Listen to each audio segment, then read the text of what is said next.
I totally know what I'm doing today. Me neither. Phil, how was your morning so far? Or Pretty good. afternoon? It's afternoon, yes. It's been good. But had a few lessons Yes, good. already. Been teaching. Had breakfast before that. Played with my cats. They didn't want to go outside on the lanai because it's very windy here, like 30-mile-an-hour winds, Oh, that sounds amazing.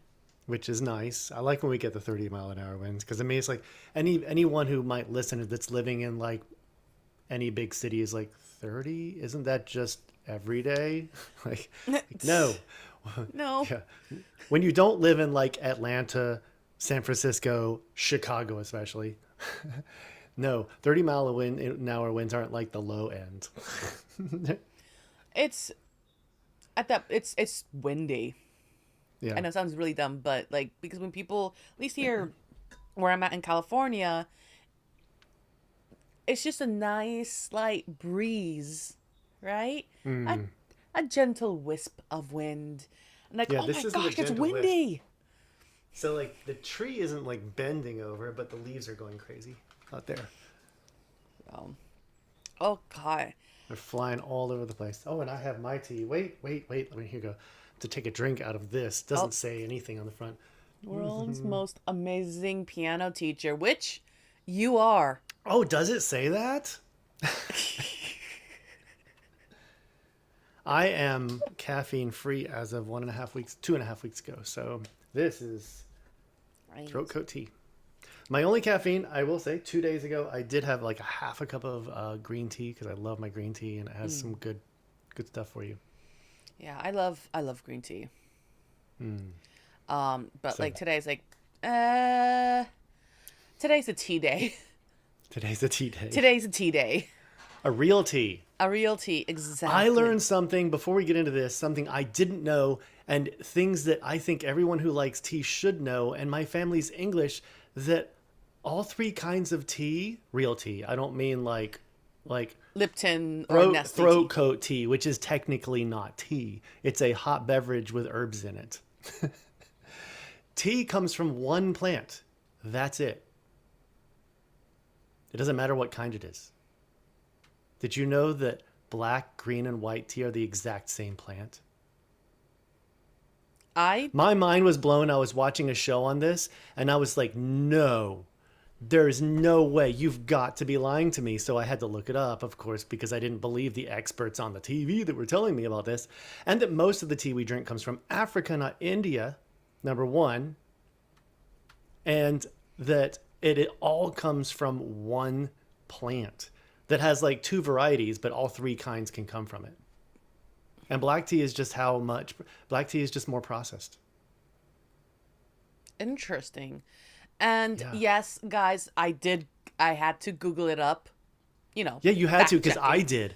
I had to. I'm like, no, this guy that has been making tea his whole life must be lying to me. So I'm gonna look it up on Google. Because it's this guy that lives in Kenya, works on a tea farm, and has been and is like 50 years old, has been working on the tea farm for 40 something years. And he tells me that, and I'm like, nah, I don't believe you. Google will tell me you're wrong, and Google didn't tell me it was wrong. I had no It's idea. Tea is just one thing. My mind was absolutely blown. That was my mind blowing occurrence this week. wow. Well, thank you for teaching me and our audience about tea because I'm not gonna lie, I my mind is blown. Yeah, and you're like, oh, green tea. That's like from Asian countries. No, it's all originally from India. What do you mean it's all from India? All of it is originally from India and Africa. All of it. Like, that just makes no sense. In my head, I don't understand.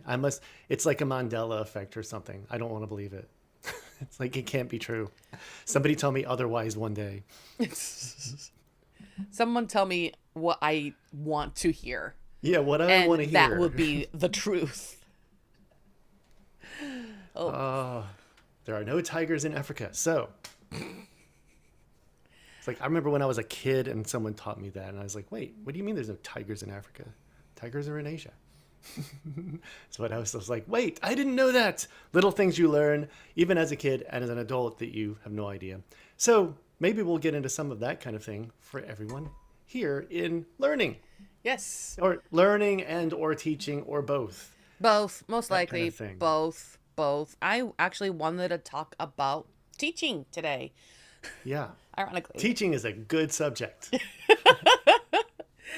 And I know that we've talked about this in a recent podcast of ours of, building a community, and I wanted just to elaborate more on that and how when it comes to, hold on, I'm just going to put my bag of Doritos away. Not having Doritos for breakfast. That's nothing that did not happen this morning. It's okay. It's okay. It's responsible adult choices. So, we talked about like having a community like after, after like class time, and, having our students work together to keep the motivation going to actually comprehend what we are attempting to teach them. But that sense of community should also be inside the classroom, regardless if it's an in-person classroom, if at a school, or an online class. Or even a course Or that even a you have online. course. Yes. Because you do put videos into your course. I am slowly, ever so slowly, building a theory course, a beginner theory course. And I haven't done any videos or anything yet. And I know I need to put videos in at least a certain number of the units so that it keeps people kind of engaged. They need today we need that visual and video.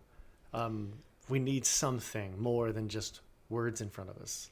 Yeah, it's not just visual too, because a lot of us too, actually all of us to a certain level, we are kinesthetic learners, right? We have to, in order to learn, we have to put things into practice.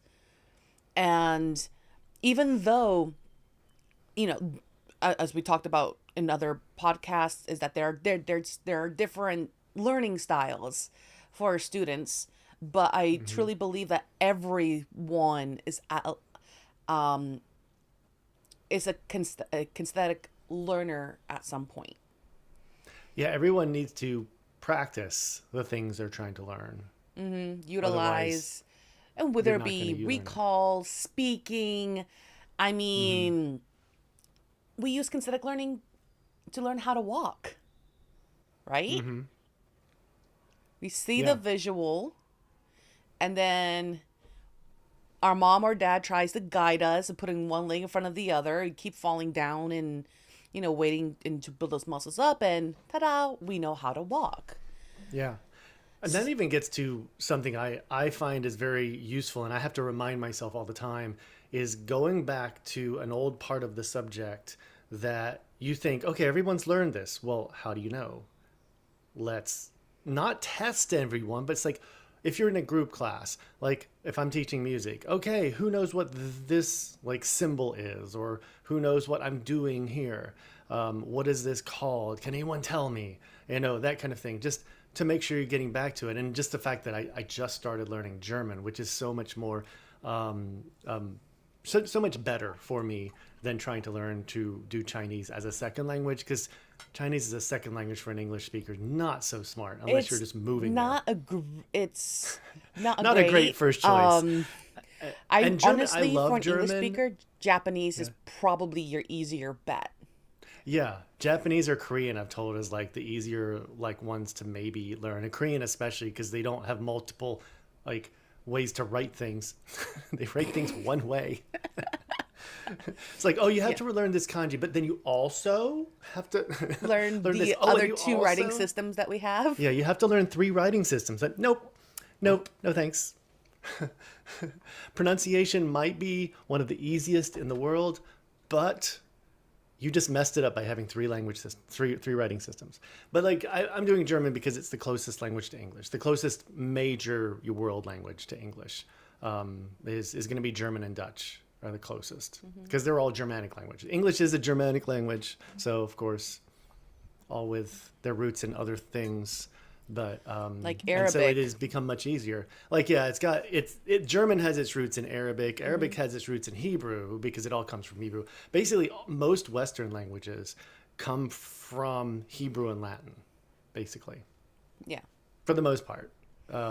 And what I noticed in my learning of that is it will go back and make me redo things. I'm like, why am I redoing this? But then I realized that, you know what, if I don't redo this, then tomorrow I may forget that green is green.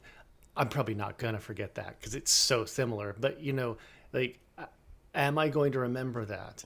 And I'm trying to remember like which word, and I still right now today because I did it today. Remembering which word in German means to wear and which one means to buy because it was teaching me both of those words. And I'm like, God, I can't remember these two for some reason, something about it. But it keeps on regurgitating it back up at me until I'm going to remember it, which is what we have to do as teachers, even in a classroom, is not just assume that people have learned something. Engage them. They'll be more happy because they're getting to like actually participate and say something like, "Ooh, I know the answer to this." And if somebody doesn't know the answer, they can just kind of sit back and go, I don't know, but that person just said it. I'm going to try to remember it this time. It's all variations of recall. And you briefly mentioned about it's not just about like testing them, right? I mean, just the fact that we give tests to students, it it doesn't mean, and if they pass it, it doesn't mean that they're going to remember it for the rest of their life. It doesn't mean that they actually learned. Memorizing is different from learning. Yes. Yeah, it is. Just like understanding is different from comprehending. You know what, and it's interesting. I know that as a music teacher, but that now that I'm trying to learn a language, I am actually comprehending that concept. Makes sense. A little bit better. Comprehending that concept. I don't know. Like I think I like that sentence, but whatever. I'm understanding that concept so much better, in that like it needs to eventually become muscle memory rather than just memory. So that like think of like anyone, most people who have dementia, the last thing they learn to do is to speak their native language. The last thing they forget to do. Sorry, the last thing they Okay, forget I how was to like, do. Sorry, okay. last thing they forget how to do is to speak their native language. Like one of the last things, even after walking. Like because it's just you've done it so much. That and walking are just so natural for you that it's like you just do them, even though you've forgotten everything else. Your muscle memory will still kick on how to do that and how to eat, for the most part, Basically, at how least to until the survive. end. Yeah, the Yeah, things you need the so you can surviving communicate. skills. Now you can communicate. You don't know who anyone is, but you can still communicate. Yeah. Why is that? You can't remember who your own sibling is or daughter is, but you remember how to tell them, I don't know who you are. So it's all muscle memory, and you can do that with languages. I mean, there are like people like Rosita who can speak multiple languages, and it becomes muscle memory when you've done it enough. It's true, like they say, is if you don't use it, you lose it. And I'm actually meeting a potential student a little bit later today, and he was telling me that. And if you're watching this, hi, and I'm going to share your story. I hope that's okay. Um, is that he learned how to speak Italian, and he just lost it all because he didn't use it. And that concept applies to not just languages or not to, piano playing or singing. It's every single skill. It applies to science. It applies to science skills, math skills, Yeah. everything. It's just I'm a we good have to do example of that. variations of So, recall. high school, like a student in calculus, AP calculus, got a 4 on the calculus test. Almost nobody that year got a 5, which made me happy when I didn't get the 5. And no, because I was like, I'm good at this. Got to the fifth question, you're just like, what the like is this? Hmm. It was like a it was like a Cal 3 or higher level question, and they just wanted to see if anyone got it right. Of course, some of the geniuses around got it right. They could figure it out, but I'm not that. Now, I really was really good at math. If you even asked me what sine and cosine meant today, not a clue. Not even the slightest clue. I wouldn't even know how to start doing anything. I can do basic algebra. Of course, I can do algebra still. That was stuck in my muscle memory. Calculus didn't get stuck in my muscle memory. Because you Certain don't things now, when really it's if apply yeah, it. if something really gets stuck hard in your muscle memory, you may not forget it, even if you don't do it for years. But it has to be really, really ingrained. Like, say you speak your native language for the first 18 years of your life, then move to another country and don't speak it for 10 years, you probably will be able to speak it. Like some of my cousins who stay, they still can't speak, they can't speak any Hebrew. But of course, their dad starts speaking to them in Hebrew and they just boom, respond right back. Yes, like They it's say in the they can't, back but burner. they grew up speaking English and Hebrew like at the same time. Hmm. So they think they don't remember it, but they do. But the French that they learned in school that they became fluent in, not a word. Yeah, So and that's why it's all just important stuff. it really is. And when it comes to recalling information, there it there's so many ways to recall it. And Mm, it's not just pure memorization. Like writing down is a yeah. form of recall. Communicating is a form of recall. Applying things like in a physical nature is a form of recall. And when as humans, whenever we observe other people doing it, it's adding that reinforcement. And that's why a Hmm. community is so important, um, as a teacher to your class. And again, and this is not limited to just groups, this is also, doing one-on-one.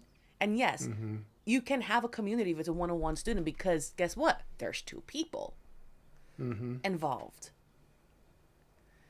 Yeah. And it just goes back to like in every subject. Like I teach music only, so I mean I know with language you can find fun ways of people remembering the items in the house or whatever. You can put like a post-it, which I need to start doing on like everything that I've learned so far. Otherwise, it's just like oh, it's gone until I open the program up and start doing it again. Oh yeah, that's right, that's right, that's what that is. And if I do that, I know that I'll be more likely to remember it because I'll be using it not just in the 30 minutes a day that I'm practicing it. I'll be Mm-hmm. utilizing it throughout the day. Now, it is a little harder with music because if I'm teaching piano, I mean, they're not going to sit down at their piano and go, oh, wait a minute, I thought about this thing. Let me sit down at the piano. But you can still find things. You want to find fun things for each of the students or even groups of students. Like, I'm not a big fan of learning rhythms using words, but I feel like if someone really isn't getting something, there are a number of different ways. I try to even, instead of me coming up with a word, I come up with one and I say, okay, how about you all or you come up with a word that sounds like the rhythm I just said, and see if they can get it right. And if they do, hey, that's a great one. Yeah, like Like banana if like yeah, or if like apple, when it comes apple, to apple, rhythm. apple. If you want to say apple over and over again and you say it evenly like that, great. Those are your eighth notes. Mm-hmm. You Yeah. know. And and that goes to, adapting to the student, Mm-hmm. making sure that even though we have like the OG way of teaching, but we have to be cool with adapting so the student can to not memorize, but to learn. Yeah, to learn it really. Yeah. Mm-hmm. to muscle memorize it. Yeah, and also like with music, I mean, especially when you're learning a particular instrument, of course you're not going to carry your piano everywhere you go, or a guitar, but you can always apply your music theory wherever you go, Mm-hmm. right? So of course people play music when you go to stores, listen to the rhythms. Is Think it's like, okay, is it eighth notes, triplets? Observe the rhythm patterns, observe the tempo. Is that allegro Yeah. or volume? Yes, and then you're Apply. remembering your Italian words that you need to Exactly. know to be a musician. Now, I Mm-hmm. shouldn't say you need to know. If you're gonna Oh, you be need to. a like pop singer, a rapper, yeah, do you really need to know words like allegro, grave, presto? I mean, you don't need to know them. Is it useful? It's still useful. It's absolutely, because what if, okay, you become a super famous like pop singer, like you Taylor become like the Swift. next, like you're Taylor Swift or you're Billie Eilish, because this is a really good example. Because, and somebody says, hey, you know what, we really like your music, could you and your brother, because it's really him writing it all, but could you and your brother write us something for this super famous movie that's coming out? And I'm not even talking about Barbie. I'm talking about James Bond, because she did that first, then Barbie. She won the Academy Award from. But and do you need to know this stuff? Yes, for that, because you're going to be working with somebody like Hans Zimmer, who's a classically trained musician, and he might say things that you go, I have no idea what you are talking about, dude. What is up with you? Why are you saying words that I don't know? Learn the words so then you don't have to like, be like that. You just know the stuff, and it will help. You never know when you're going to need anything musically. Yeah. Like even though like there are say some you never know what could happen. Like Timothy Charmeleon, I didn't realize he was like a musician, rapper, all that stuff when he was in high school. I'm like, I just saw him doing like a rap thing from when he was in high school. I was like, oh my god, he really was a rapper. So he really was making fun of himself on SNL. Wow. Because he's such a good actor, or at least I think he is. If you don't agree, I don't really care. Sure do. So you get that, and then of course, his stuff moved, but he understands the music, and Hmm. it's really important no matter what you're doing. If you're learning a language, for example, a lot of people say, I just want to learn to speak it so I can go there. So you don't want to learn to read it. Well, I don't really need to write it. I didn't say write it, but if you can't write it, you can't read it. Yeah, they go hand in hand. Yeah. And that applies to all the skills that you are learning. Because So in again, you finding need the ways reading to, and writing because they're forms of recall. yeah, and we have to find ways to explain this to the students who are just like, I really just want to be able to play this one Taylor Swift song. Like, really? Then you could just go on YouTube if really that's what you want to do. If you really, really don't want to learn anything else, let me help you find some YouTube videos, Hmm. and you'll be good. You'll be good to go. Because you're kind of, I'm going to be honest, wasting your time if you don't want to learn other things. But hey, there's a lot of other things you could do if you do learn the correct way. And then once you've learned that song, let's say like I have students that just like they love to be able to just watch and learn things, and it's still for some it's very very hard because they are very visual learners. Now, you might think that, but if you have music in front of you, isn't that visual? No, that's reading. I mean visual as in they want to watch someone do it and copy. They're really, really good at copying things, but really bad at reading things. Or Hmm. not bad, I shouldn't say bad. It's just that they're so much better at copying. So I try to find encouraging ways for them to learn to read the music so that they know that in the future this will help them. Like I usually say, well, do you like to read books? Which with kids really works because most of the time kids say, well, I like some books. Every now and then I'll get one that goes, nope, hate reading books. Like, all right, we're going to learn everything by rote. No, I don't do that. But sometimes it does get to that point. I will admit there are going to be times where it does get to that point. But, and I just have to find other ways of teaching. But most of the time I can say, well, you like to read this book, which required you to be able to read English, right? So if you can read music, instead of watching a synesthesia video, you could just pull out music and just sit down and play it. Yeah. And you'll learn it so much faster. It saves time in the long run to learn. Just like with language, you need to be able to read the signs so you don't have to stop someone and ask them in your perfect fluent that language, what does that sign say? Like, Yeah. and they're going to wonder, they think, I didn't know there were still people who couldn't read in today's world. Yeah. Which is unusual. There are, but I mean, it's very rare though. And also, talking about music sheets, have you tried to, this is just pure curiosity, of using the example of how sheet music or music is just like Google Maps or just a map? I never thought about it like thinking of it like a map. I haven't used that example. So that is a good one. Should try that. Yeah, well, I do sometimes use the like motion of the music. Like, what direction is it going? Is it going up? Is it going down? Is it staying the same? And sometimes I have had students that have a hard time with that. Yeah. So it's good to notice when someone is better at one thing than another. If they have a hard time with one thing, it doesn't mean stop doing it. It means take maybe a little more time with it so that they can actually learn that. Having that different approach. Yeah. Yeah. Because as you were talking about sheet music, I remember that time, this was years ago when I used to teach piano. The student, he hated reading music. And it's like, I don't understand why we need to do this. And I'm like, listen, this is a map. All right. It tells you what direction you need to go. Do you need to go to the right side of the piano or to the left side? Okay. You need to take a right or take a left. And all of those notes is it's showing you your traffic. What is your waiting period? And then it's like, oh, okay. Yeah. Actually, I shouldn't call him a kid. He was like 18, but nah. Yeah.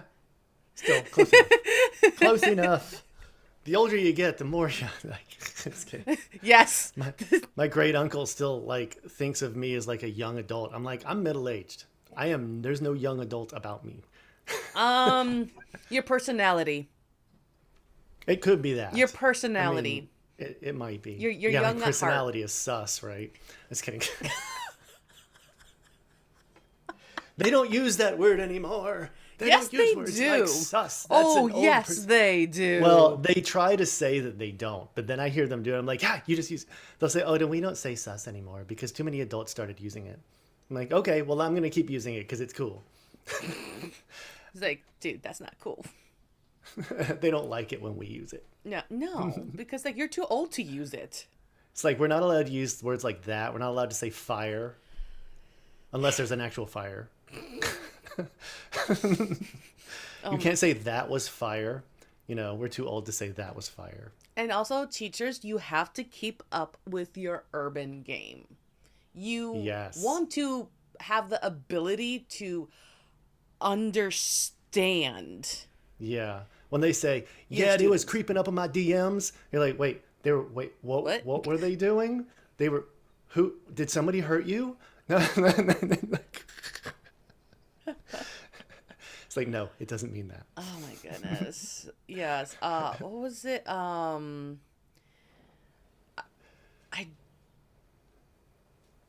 There were a couple of slang terms that I just learned this week and I already forgot it. I was hoping to hear them. See if I know them. Oh my goodness.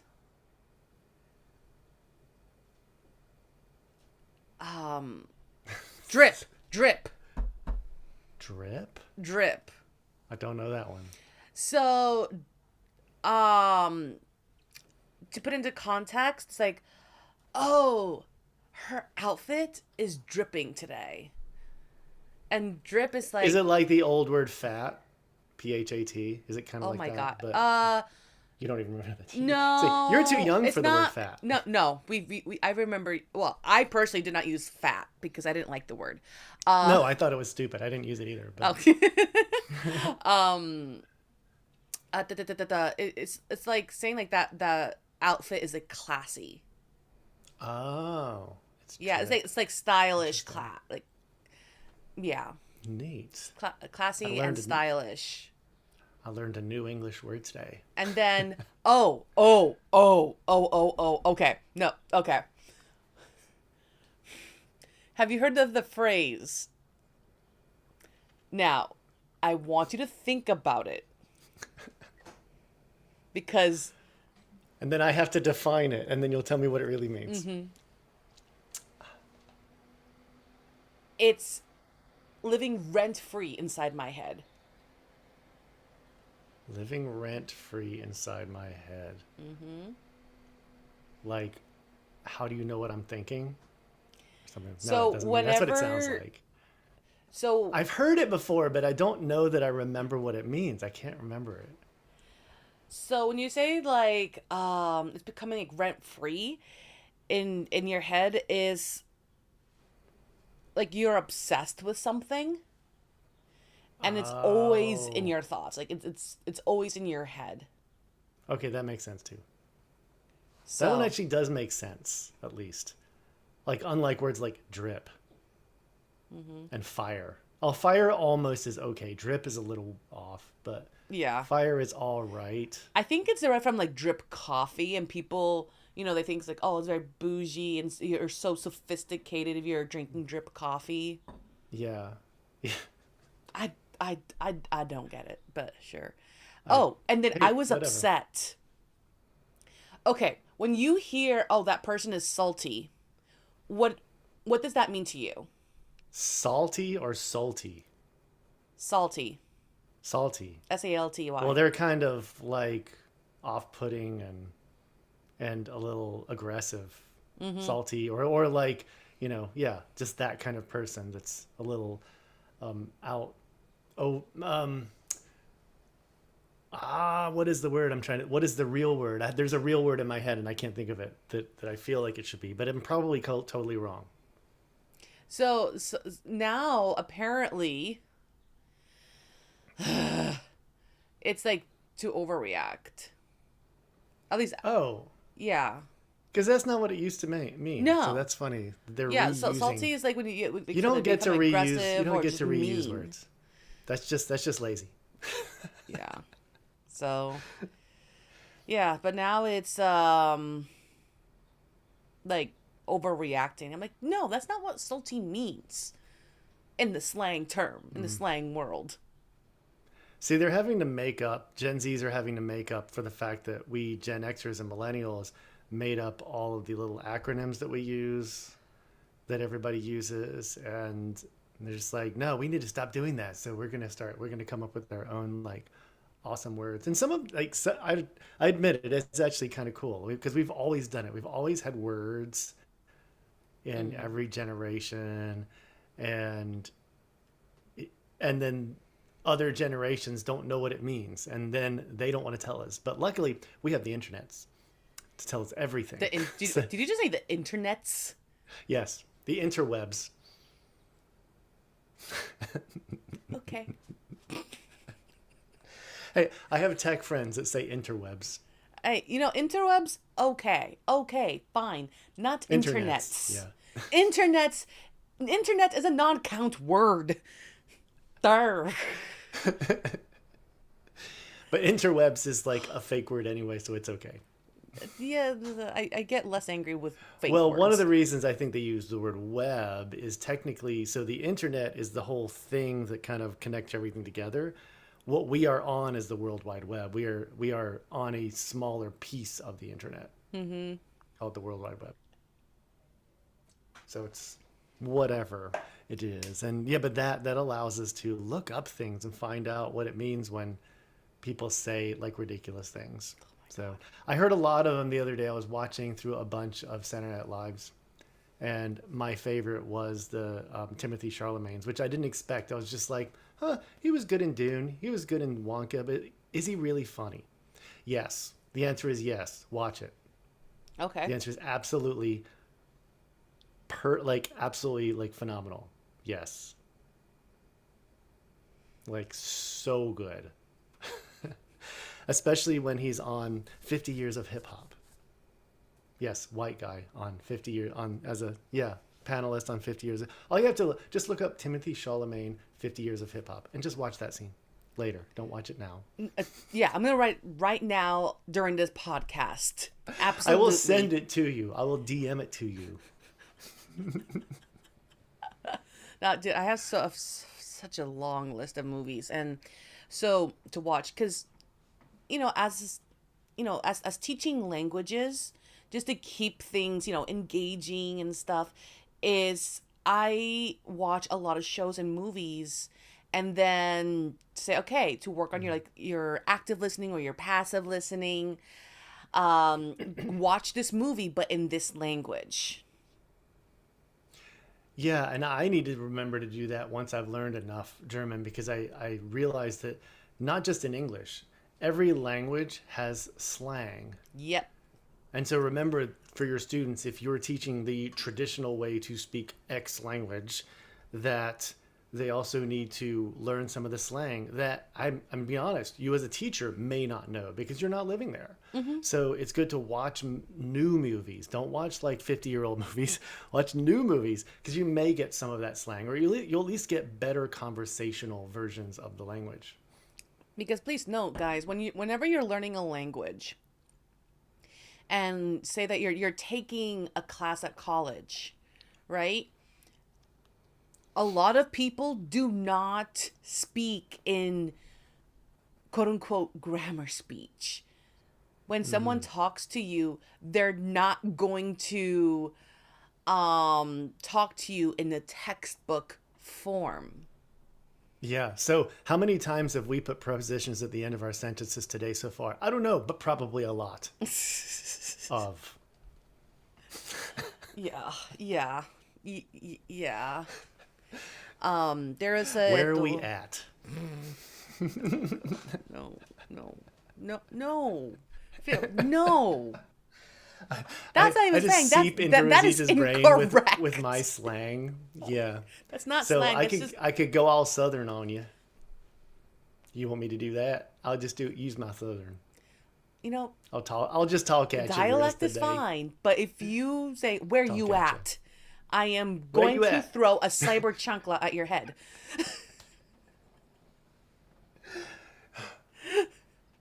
That's it. So yeah, so it gets to there is just so much in there though that we're not supposed to do in language, but we also have to remember that language is just to convey a thought.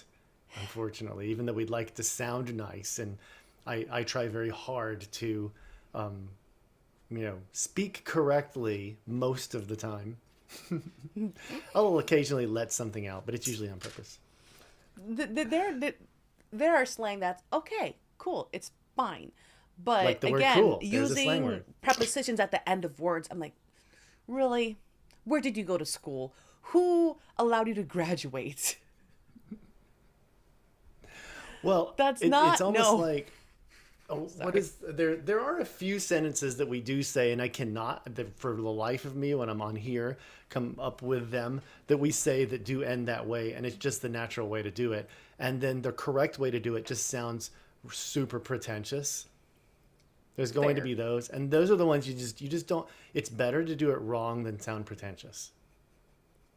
Usually, and depending on who you're talking to. It depends. Unless you just want to sound Depends. pretentious, then go for it. Be Sheldon Cooper.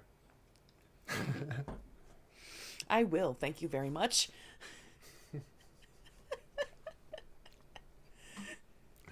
Oh. So yeah. So you like saying like, where are you going to? No. To where are you going? Or It's where are you correct. going? But where are you going to? Or just, yeah, exactly. Just say where are you going. But if you're going to use the word to, put it at the beginning. Just go. And there's simple things though. Like if you're even with, so because in any learning is when you are in this community, we're going to get back to the community thing. I'm going to try. We can both try. I can try. I'm always bringing us away from it. Is when you're first like starting, say you're doing a group class, just first starting a class, like how do you start this class? Like if it's say the first class and you've got like 7 students in your class, it's an online class. Like what do you do first? Like what would you do first, Rosita? Sorry, repeat the question. Let's say you have this new class you're teaching and and it's an online class and there's like seven people. It could be kids or it could be adults or mixed. It's just whatever. And then what's the first thing when you get on with these people that you do? Well, I have them introduce themselves. Get know their names and also like what their whys are. Yeah, that's it. See, that's what I was going for too. Hey. It's just that's it. It's just like, and I will admit, I'll sometimes forget to have them say their name and who they are, and I have to remind. And I haven't even taught a group class in so long now I'm not doing that anymore. But it is really important to go through. Now, if you've got if you're teaching a group class and like 55 people show up, maybe don't do that. That's a lot of people. And you may just want to say you may want to keep that one just as find a different way to encourage them to watch and and engage in it, and just say, hey, if everybody can tell me in the chat what's your name, where are you from, and what are your goals, or whatever you want to ask for that, and then they can give you a big list. You don't really it doesn't take as much time that way. Everybody's typing at the same time. Give them a few minutes to do that, and that kind of thing is really helpful. It's rare that I've had a class that have that many people in it, but I've had classes with a ton, like dozens of people, and you're just like, nope, that's not gonna At that happen. point I wouldn't call it a class, more so as it is a talk. That's true, because you can't really You're performing engage at everybody. that point. You're not, I mean, Yeah. yes, see, I wouldn't call it even teaching at that so much as like educating. And I know that may be confusion in how I say that, but what I'm saying, like educating the large group is kind of like a singer, singing into a concert. Yes, yeah, that's a really good example. And I've also had another example of something that is difficult. When you're teaching a group online, and let's say you have 2 people show up, and both of them decide they don't want to talk or type anything. And at least one, maybe both, don't even want their video on. That's really hard. Now, I have gone ahead and said, okay, I'm going to teach the subject I'm here to teach, which is me just showing you some things and talking about it. But if you want to interject, I ask them questions. If they don't answer, I just go, you know what? I'm here. I'm going to go through these things. We may even end early because, we need interaction. There has been occasionally where I've just said, you know what? I need to know that you are actually there. So at the very least, type the word yes in the chat. If not, I will not start. Yeah, Because it's a waste of my time and energy if they aren't going to actually be learning anything or paying attention. They may just log in and be playing a video game on the side. yeah, and I understand that sometimes people will join these group classes and they're doing something like on the side, like cooking or or even driving, and Yes. of course, well, not while you're driving, but I always encourage students like, hey, if you guys are doing something on the side and you are unable to participate, please let me know now. So I don't think that you guys are just ignoring me and wasting my time.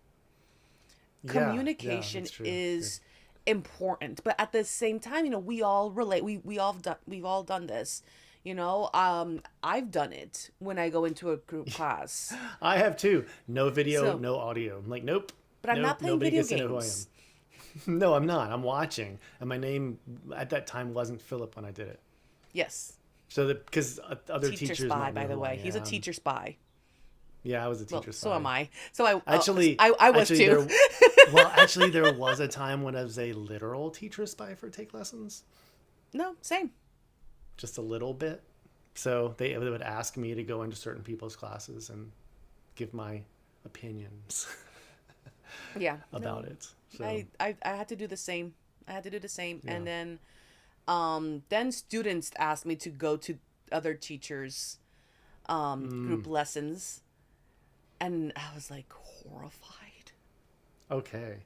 Well, yeah, That'll I be went that's a into subject on some. another day, It but is. There's another subject because if you, it's getting so. The one of the problems is when if someone doesn't know a subject but they offer a fun thing to do, they might get students in the class, and those students may not know any better. Especially with music. Music is an easy one to do it. Language, a little harder. You kind of at least need to speak some of that language to do something with it. Yeah, I mean, you could just oh, say movie time in Spanish. I don't speak any Spanish, but movie time in Spanish. okay. I could teach a class, and have a 2 hour long class where people get to watch watch How to Train Your Dragon dubbed in Spanish or something, which would be really fun actually. But whatever, it's just I've seen this stuff happen. It does happen. It does I more so don't. than we want to admit.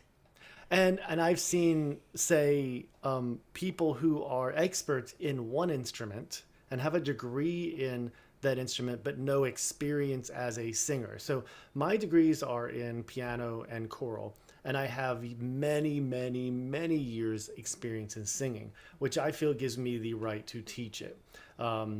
Now, I've seen people with no experience in singing that just like to sing but no actual professional experience. They've never been paid to do anything and they have no education. Teach a singing class. So, yeah. Not just one, many of them. So, and they're still doing it. Unfortunately, I hear from some of my students. This is What how. By the way, I'm like the reason why I'm not responding is memories, and this gets me you legitimately don't even want angry. those memories. No, they are not happy They memories. oh god. Okay, so I know we're all talking about a community, but let's have some real talk here. Teaching one is a skill on its own. Okay? Right. Just because you may be good at something, just because you may have experience in it, does not mean that you can teach it. That's That's true. Yeah. one. Two, just because you have an interest in something and you've done it for a couple of months, but if you don't have the foundations, you don't have the experience, you are not qualified to teach. Because at the end, you are not only harming people by giving them false information or or poor techniques. At the end, you're going to hurt yourself. Right. Well, there is also, I mean, I've even seen, so it goes to any level, especially, I would say, especially with music, but I mean, I'm sure in language it's the same way. I just don't have experience with that. 'Cause I would never, no, even if, let's say I take German to the point where I am fluent, like muscle memory fluent, I'm still not going to teach it. I don't know how to teach a language. Not a clue. I barely know how to learn it to begin with. So how am I going to know how to teach it? So I've seen at every level. So like at one time, and this is nothing against this artist, just saying, but there was some kind of video teaching thing that Christina Aguilera put out on Oh, yep. how to sing. I saw that. And I watched some of the previews and I just went, and that's all I could do. I was just like, I don't know what to say.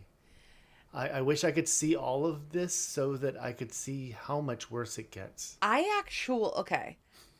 actually saw the whole thing.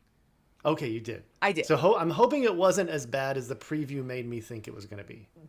Okay, so on her behalf,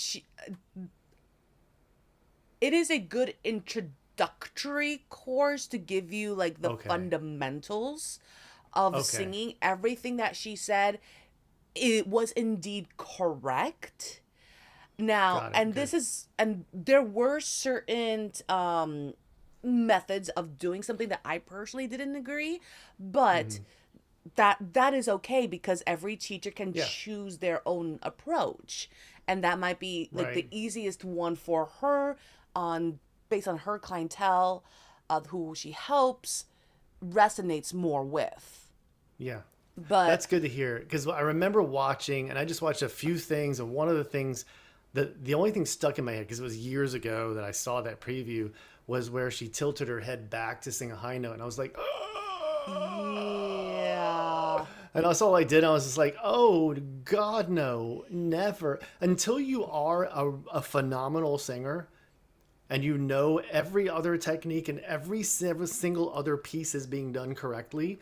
And only if what you're doing is for dramatic effect should you ever do that. And Like, and if I'm not mistaken, I think that was the scene where she told not to lift up your head. Because if I see, recall and in correctly, the she was preview I saw, it didn't show that. yeah, All it showed was her doing it, and you're just like, because it probably looked cool. And you know, when you're editing videos, and for those that do not have that background or knowledge, like, oh, this yeah, looks cool. Okay, let's clip it over here, and just to make it more yeah, dramatic yeah. effect It and was the stuff. marketing for it. That's Yeah, what the it marketing was. point, so they don't really know about it. Yeah. Now there are a couple like singing ones in the masterclass courses, which personally I am the whole platform is a great resource in my opinion. Because I know Alicia Keys also talks a little bit about singing, more so songwriting, Okay. but adds some singing techniques. And there's and other artists that I cannot recall at this point. I haven't seen those, Okay. but Yeah, there are some. they're I would say that there are decent. yeah, there are some, like, for anyone, like if you are a teacher and you want to encourage students to watch like certain like online teaching, like if they want some supplemental teaching and that's somebody else to get a different perspective on things. There are people that are on YouTube they can watch for free. A lot of those people also have training courses that you can pay for, like downloads for like exercises. Do Like your Dr. homework though. Dan. Do your research on that Yes, particular YouTuber, yes. Like please. Dr. Dan, for example, is one of my favorites because I love Dr. Dan. everybody loves Dr. Dan because He's everything great. he does is exactly right, and his knowledge of the body, it's like he's a Doctor. I don't know. It's like he's Well, a doctor specialist in the area, like better than I've ever seen. I'm like you just taught me something I didn't need to know, but I'm watching it anyway because yeah, Dr. Dan and guys, if I remember, I will leave a link. Please follow it. Like you learn so everybody should follow him. much. He's amazing. Voice Yeah. acting, singing. Just if you're into voice, Now he is a contemporary singing coach, not classical. So if you are doing classical singing, but you want to understand a little bit of contemporary as a teacher, and you're a classical singer and you don't really understand contemporary singing, that's one of the reasons I've watched him because as a which is classical one of my singer, courses, I've by the way. done it. One See, of and that. one of the There you six go. courses I'm filming right now is how to teach contemporary music for classical teachers. Yeah. And I've had to learn, like watching him and actually having my experience as a contemporary singer, but having to incorporate my classical technique into that was difficult. And then I had to learn by watching him just different things because I'm like, okay, I need to learn different ways of teaching this because I'm teaching classical technique, which is fine because technique is technique to contemporary singers. And I don't necessarily want them to, sound like an opera singer when they're singing a pop song. So, Yeah, it's classical the classical approach is like learning ballet for dance, Yes. So you don't and need it to sing, jazz but dance is contemporary music. yeah, exactly. So I have like 1 minute. Well, oh yeah, you need to go to One class, minute dude. left. All right, guys. So that's going to conclude our podcast. I hope you guys enjoyed it. Please leave some questions. Let us know what you guys do to maintain a community in your own classrooms. How do you make it as a group? And amongst other things of things that we just chatted about today. And until next Thursday, we will see you guys Next soon. Thursday.